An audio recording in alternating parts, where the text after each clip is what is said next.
Friends, আজকে একটি গুরুত্বপূর্ণ বিষয় নিয়ে কথা বলবো। অনেক ভাই এবং অনেক বোনেরা প্রশ্ন করেছেন যে আমাদের শরীরে ত্বকের লাবণ্যতা কমে যাচ্ছে, ত্বকের উজ্জ্বলতা কমে যাচ্ছে, ত্বকের ফর্সা রং দিনকে দিন কালো হয়ে যাচ্ছে। আসলে এর কারণটি কি? এবং আমাদের এই ত্বকের লাবণ্যতা কমে যাওয়া কিংবা ফর্সা ভাব কেটে সাধারণত ত্বকে হালকা হালকা ঝাপসা ভাব চলে আসা কিংবা ত্বকের গ্লোয়িং ভাব কমে যাওয়া, এটির আসল কারণটি কি? সেই স্কিনের সমস্যার সমাধান সম্পর্কে এবং ত্বকের উজ্জ্বলতা বাড়াতে খুব সহজ এবং স্থায়ী একটি সমাধান সম্পর্কে আজকে আপনাদের সামনে তুলে ধরব। না কেটে ভিডিওটি সম্পূর্ণরূপে দেখুন এবং যারা এখনো পর্যন্ত সময়ের স্বাস্থ্য কথা চ্যানেলের সাবস্ক্রাইব করেনি তারা অবশ্যই সাবস্ক্রাইব করবেন এবং পাশে থাকা বেল আইকনে ক্লিক করে নিয়মিত আপডেট নেবেন। চলুন গুরুত্বপূর্ণ মূল আলোচনাটি শুরু করা যাক। আমাদের ত্বকের গ্লোয়িং ভাব কমে যাওয়া বা ফর্সা ভাব কমে যাওয়ার বেশ কয়েকটি কারণ আছে। সাধারণত সূর্যের আলোতে থাকা আল্ট্রাভায়োলেট রশ্মিতেও ত্বকের বেশ খানিকটা ক্ষতি হয়। তাই লম্বা সময় ধরে সূর্যের আলোতে যারা কাজ করছে কিংবা ত্বকে ভুলভাল বিভিন্ন প্রকার ক্রিম আছে, যে সমস্ত ক্রিমে মার্কারির পরিমাণ বেশি আছে, এটি আমাদের ত্বকের উপরে লাগালে এবং এ ধরনের ক্রিমে অনেক সময় সীসাও ব্যবহার করা হয়ে থাকে। অতিরিক্ত মাত্রায় সীসা, মার্কারি এগুলো কিন্তু অত্যন্ত ক্ষতিকর। আমাদের ত্বকে এ ধরনের কেমিক্যাল ব্যবহার করলে, এ ধরনের কেমিক্যাল মিশ্রিত বিভিন্ন প্রকার কোম্পানির তৈরি করা বিভিন্ন ক্রিম আছে যেগুলো ত্বক ফর্সা করার নামে ব্যবহার করা হয়, এগুলো কিন্তু ত্বকের মারাত্মক ক্ষতি করে। ত্বককে হঠাৎ করে ফর্সা করে দিয়ে পরবর্তীতে দেখা যায় ক্রিমটি ব্যবহার না করলে ধীরে ধীরে আবার পুনরায় খারাপ অবস্থায় ফিরে যায় এবং মুখটি আরো পূর্বের চাইতেও খারাপ একটি অবস্থার সৃষ্টি হয়। মুখে, ত্বকে যেকোনো জায়গায় ক্রিমটি ব্যবহার করলে ফর্সার পরিবর্তে পরে ব্যবহার কমিয়ে দিলে আরো বেশি কালো এবং কুৎসিত খারাপ দেখায়। এতে করে ত্বকে অনেকের স্কিন ক্যান্সার, বিভিন্ন প্রকার জটিল ও কঠিন চর্মরোগে ভুগে থাকেন। আজকে একটি উপায় বলবো, সেটি হচ্ছে স্থায়ীভাবে সমাধানের উপায় কি। আমরা অবশ্যই ডুবো তেলে ভাজা খাবার এবং অতিরিক্ত চর্বি জাতীয় খাবার এড়িয়ে চললে এ থেকে খুব সহজে আমরা কিন্তু দিব্যি ভালো থাকতে পারি।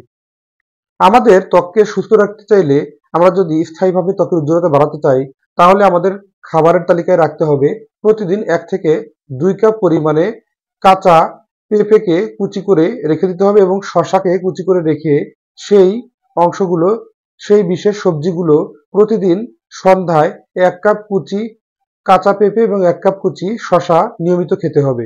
এরপরে আপনি 3 থেকে 4টি পরিমাণে কাজু বাদাম অথবা কাঠবাদাম খেতে পারেন।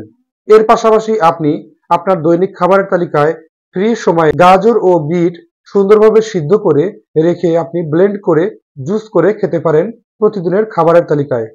এটি খেলে আমাদের ত্বকের যেমন লাবণ্যতা বৃদ্ধি পায়, তেমনি এর ভিতরে থাকা ভিটামিন এ, ভিটামিন ই এবং ভিটামিন সি, অ্যান্টিঅক্সিডেন্ট, এই উপাদানগুলো আমাদের ত্বককে সুস্থ ও সজীব সঞ্জীবিত করে এবং ত্বকে ময়শ্চারাইজার ভাব আনতে সাহায্য করে। আমরা আমাদের স্কিনে সুন্দরভাবে উবটান নিয়ে আমরা আমাদের স্কিনের যত্ন নিতে সুন্দর একটি বিশেষ জেল বানিয়ে ত্বকে লাগিয়ে রাখতে পারি। অর্থাৎ আমরা আমাদের স্কিনের উজ্জ্বলতাকে বাড়াতে সুন্দর করে একটি হোম রেমেডির নাম বলবো, ময়শ্চারাইজার হিসেবে ব্যবহার করতে পারি। প্রথমতই সেই নিয়মটি বলে দেই।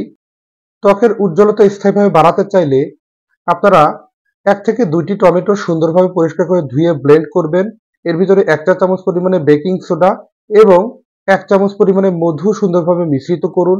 তারপর এই মিশ্রিত অংশটি আপনারা আস্তে পাতলা করে মুখের ত্বকে লাগিয়ে রাখুন। ত্বকে, ঘাড়ে এবং লাগানো স্থানগুলো 5 মিনিট শুকাতে দিন। শুকিয়ে গেলে আস্তে করে আলতোভাবে এটি পরিষ্কার করে ধুয়ে নিন। একইভাবে আপনারা সপ্তাহে 2 থেকে 3 দিন এটি ব্যবহার করুন। তাহলে কিন্তু আপনাদের এই সমস্যাটি একদম খুব সহজে কেটে যাবে। একদম স্থায়ীভাবে আপনাদের ত্বকের লাবণ্যতা বৃদ্ধি পাবে, ত্বকের উজ্জ্বলতা বেড়ে গিয়ে ত্বক সুস্থ, সুন্দর, সবল হবে। তেমনিভাবে আপনাদের ত্বকে সুস্থ, সুন্দর, সজীব হওয়ার পাশাপাশি আপনার ত্বকের জেল্লা ভাবটি বেরিয়ে আসবে এবং আপনার ত্বকের যে বিভিন্ন প্রকার রোগগুলো আছে, ত্বকে যে কালো হওয়া ভাব আছে, এটি কিন্তু কাটতে খুবই গুরুত্বপূর্ণ ভূমিকা পালন করে।